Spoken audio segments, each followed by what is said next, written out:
Sejarah dari kelahiran Korps Angkatan Laut 4 Tegal itu yang nanti akan menjadi bagian yang berhubungan dengan Korps Marinir Angkatan Laut adalah bahwa saat revolusi tahun 45 dan kemerdekaan sudah diproklamirkan dalam waktu yang relatif tidak lama, berdiri Badan Keamanan Rakyat Laut, BKR Laut. Nah, BKR Laut ini pertama disokong oleh para sukarelawan. Nah, penyempurnaan dari BKR Laut itu akan terjadi ketika Ali Sadikin diperintah oleh Laksamana Padi bersama dengan Adam untuk melakukan inisiasi pengembangan pertahanan laut. Kalau nanti Adam ada di Cirebon, nanti yang Ali Sadikin ada di wilayah Tegal. Nah, dari inilah nanti tahapan berikutnya BKR Laut yang sudah berdiri pada fase Agustus tahun 45 nanti akan disempurnakan lagi sehingga nantinya pada tanggal 15 November tahun 1945 berdiri yang namanya Korps Marinir.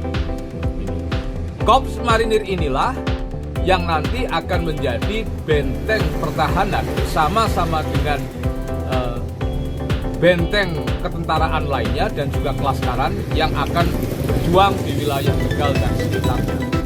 Apa yang menjadi kelebihan mengapa Tegal patut dijadikan dan dicatat dalam perkembangan sejarah TNI Angkatan Laut? Yang pertama, Tegal punya kekuatan armada dengan disokong oleh pelabuhan.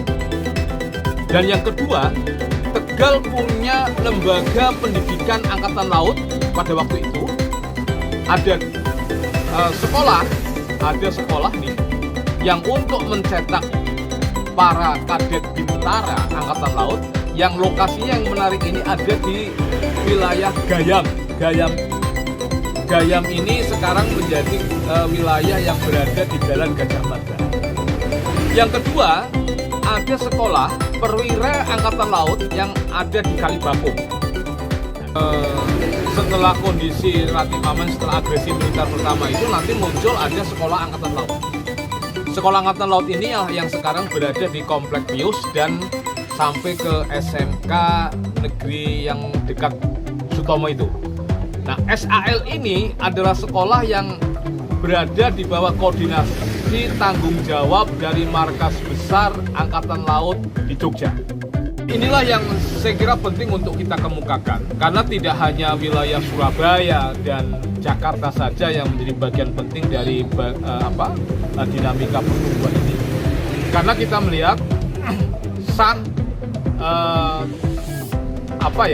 keputusan itu sah karena Presiden Soekarno itu telah memutuskan melalui surat keputusan tertanggal nomor 342 tahun 65 itu sudah menetapkan bahwa hari berdirinya Korps Marinir yang kemudian menjadi KKO itu ya kemudian sekarang menjadi Marinir itu adalah tanggal 15 November tahun 1945. Tanggal 15 November tahun 1945 itu adalah saat Ali Sadikin kemudian melakukan penataan dari semula BKR Laut kemudian menjadi Korps Marinir. Nah, nanti Korps Marinir ini akan menjadi bagian dari Korps Pangkalan Angkatan Laut 4 Tegal. Nah, ini yang kita cukup membanggakan karena secara de jure Tegal itu menjadi bagian penting dari Angkatan Laut, ada keputusan Presiden. Dan yang kedua, tokoh-tokoh yang kemudian menjadi bagian dari dinamika sejarah Angkatan Laut itu pernah atau setidaknya dididik di dalam kelembagaan pendidikan Angkatan Laut itu atau mereka menjadi bagian yang turut membesarkan. Contoh Ali Sadikin, contoh Marta Dinata, contoh Agus Suparti, contoh Darwis Djati. Jangan lupa follow, like, dan subscribe sosial media Tribun Pantura.